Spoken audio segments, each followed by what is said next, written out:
Price Lord ஷாலாம். எல்லாம் எப்படி இருக்கீங்க? கர்த்தர் இயேசு கிறிஸ்து இனி நாமத்தில் உங்களுக்கு வாழ்த்துக்கள் பல. கர்த்தர் உங்களை ஆசீர்வதிப்பாராக. சகோதரர் நன்மையால் நிரப்புவாராக. சிறுபிள்ளையால் நீங்கள் வாழ்ந்து சுகமாக இருப்பீர்களாக. இந்த நாளிலும் நீதிமொழிகள் 14வது அதிகாரத்தில் 34வது வசனம். நீதி ஜனத்தை உயர்த்தும், பாவமோ எந்த ஜனத்துக்கும் இகழ்ச்சி. நீதியாக எந்த நாடு நடக்குது, எந்த தேசம் நடக்குது, எந்த ராஜா நீதி ஆட்சியாளரோ அந்த நாடு முழுவதுமாக தேவனுக்கு பிரியமான காரியங்களை செய்யும். அப்போ நீதியாக இருந்தால் தான் உலக நாடு முழுவதுமே அந்த நாட்டை பார்த்துட்டு ஆச்சரியப்படுவாங்களாம். ஓ, இந்த நாடு நீதியாக இருக்குது, நியாயமாக நடக்குது, உலகம் முழுவதும் பரவும். அந்த ஜனங்களுக்கு பெருமையாக இருக்கணும். ஓ, இந்த தேசத்து ஜனங்களா, இந்த தேசத்து மக்களா வர்றாங்க அப்படின்னு உலக நாடு முழுவதுமே வரவேற்பாங்களாம். அப்போ உலக நாடு முழுவதுமே பெருமையாக இருக்கணும். காரணம் என்ன? அந்த ராஜன் நீதியாக இருக்கணும். நீதியாக இருந்தால் அந்த தேச மக்களுக்கு நல்ல பேர் கிடைக்கும். அப்போ நீதி ஆட்சியாக இருக்கும். தேவன் பெரிய காரியங்கள் செய்வாளராக இருக்கிறார். அப்போ ஒரு ராஜா இருந்தாராம். யார்? அந்த பண்டைய காலத்தில் தமிழ்நாட்டில் ராஜா நல்லா ஆட்சி செஞ்சுருக்காராம். நீதி எப்பவும் நீதி தராத ஆட்சி வரும். அவர் யார் கேட்டாலும் நீதி, எந்த நேரத்தில் கேட்டாலும் நீதி கிடைக்குமா, அந்த மாதிரி நீதி பெறும். அப்போ அதுக்காக என்ன பண்ணுறாரு? அரண்மனை வாசலில் ஒரு மணி கட்டி வச்சுருந்தாராம். ஆராய்ச்சி மணி சொல்லுவாங்க. அந்த மணி யார் அடித்தாலும் சரி அந்த ராஜா உடனே வந்து கேட்பாராம். கேட்டு என்ன விசாரணை பண்ணி உடனே தீர்வு கொடுப்பாராம். அப்படிப்பட்ட ராஜா அது. அது யார் பேர்? அவர் பேர் என்ன? மனுநீதி சோழன்னு சொல்லுவார். அந்த ராஜா அந்த காலத்தில் அப்படி பண்ணாராம். அப்போ இப்படி நல்லா தேசம் சமாதானத்தில் நீதியாக நடந்துட்டு இருந்தாங்க. இப்படி இருக்கிறப்ப ஒரு நாள் என்ன பண்ணாங்க, ராஜாவுடைய மகன் இளவரசன் தேரில் போயிட்டு இருந்தாங்க. தேரில் வேகம் போயிட்டுருக்கோம். போகிறப்ப என்ன பண்ணுறேன், ஒரு பசுவும் கன்றுக்குட்டி என்ன பண்ணிச்சாங்க. அப்படியே ரோட்டை போயிட்டு இருக்கு. திடீர்னு சத்தம் கட்டோன்னு கன்றுக்குட்டி என்ன பண்ணிச்சு, தேருக்குள்ளே விழுந்துதான். தேர்கால விழுந்து இறந்து போயிட்டான். அடிபட்டு இறந்துட்டான். அந்த இளவரசன் தானே என்ன அது இப்படி அதை கண்டுக்கல.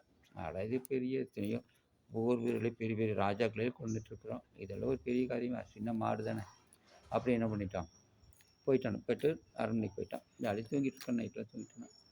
அந்த மாடு பார்த்து என்ன பண்ணிச்சு, ஐயோ தன்னுடைய குட்டி இறஞ்சதை என்ன பண்ணுறது, இப்படி நீதி கிடைக்கும், இவன் நீதி இல்லாமல் போயிட்டானே, நீதி இல்லாமல் கண்ணுக்குட்டி என் குழந்தைய அடிச்சு கொண்டு போயிட்டானே அப்படின்னு நினைச்சுட்டாங்க.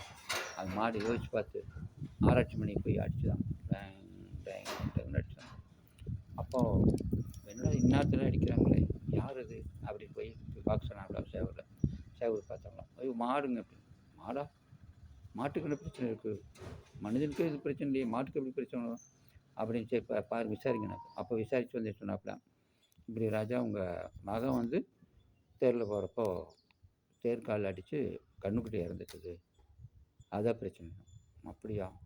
அந்த மாடு துடிக்கிற பார்த்து அவனுக்கு ரொம்ப மன கஷ்டம் போச்சு. ஐயோ, நம்ம இவ்வளோ நீதியாக இருந்தும் கூட நம்ம தேசத்தில் இந்த ஒரு இக்கட்டான சூழ்நிலை ஆகிட்டுதே, நம்ம நீதி தவறிட்டோமே, நம்ம மகனே அதுக்கு குழந்தையாக இருக்கானே, இதுக்கு என்ன பண்ணுறோம் அப்படி யோசிச்சுதான்.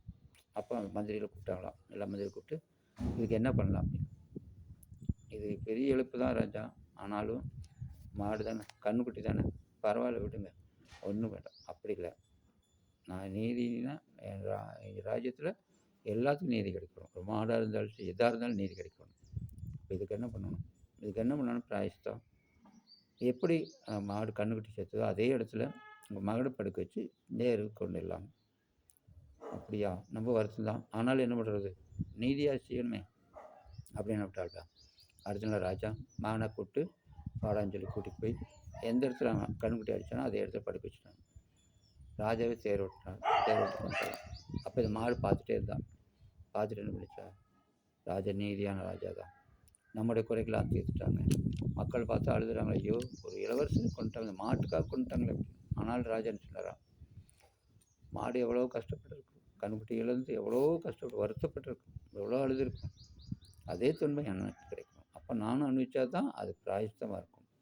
இனிமேல் யாருமே இந்த மாதிரி தவறு செய்யக்கூடாது, யாராக இருந்தாலும் சரி தவறு செய்யக்கூடாது அப்படின்னு சொல்லி அந்த நாட்டில் அவ்வளோ நீதி இருந்தால். அதே போல் இப்போ பார்த்திங்கன்னா பெரிய பெரிய அரபு நாட்டிலும் கூட பார்த்திங்கன்னா தவறு செய்தால் தண்டனை உடனே கிடைக்கும். அது ராஜா வீட்டு குடும்பமாக இருந்தாலும். ஒரு முஸ்லீம் நாட்டில் ஒரு அப்படி இளவரசி அப்படித்தான், வேற்று நாட்டில் காதலிச்சு அப்படிலாம் அதுக்கு என்ன பண்ண மரண தண்டனை கொடுத்தாங்க. கல்லில் நடுத்தெருவில் நிறுத்தி கல் அடித்து கொண்டாங்களாம். இந்த மாதிரி நீதியாக இருந்தால் அந்த நாடு முழுவதுமே பார்த்து அவங்க பயந்துப்பாங்க. ஐயோ, அந்த நாட்டில் நீதியாக இருப்பாங்க, நியாயமாக நடப்பாங்க அப்படின்னு.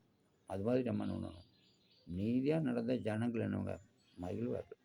தேச ஜனங்களை பார்த்தா, ஐயோ, நீதிபரர் ஆட்சி செய்யக்கூடிய தேசம் இருக்காங்க, மரியாதை கொடுப்பாங்க, அவங்களும் நீதியாக இருப்பாங்க.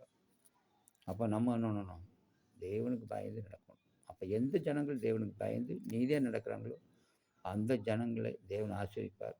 பூரண சுகத்தோடு பலன் சிறுவில் நீங்கள் வேணும், சின்னதில் நீதி கற்றுக்கணும், நீதியாக நடக்கும். யார் தவறு செஞ்சாலும் தவறு தான், அப்பா இருந்தாலும் சரி யாராக இருந்தாலும் சரி தப்பு தான் அப்படி சொல்லணும்.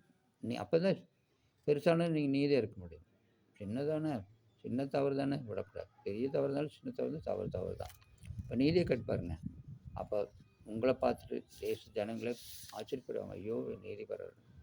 அப்போ தான் நீங்கள் பெருசானாலும் எந்த ஆஃபீஸ் போனீங்களாலும் எந்த அதிகாரியானாலும் நீதியாக நடக்கும், லஞ்சம் வாங்க மாட்டேன், நீதியாக நடப்பேன் அப்படின்னு சொல்லுவாங்க.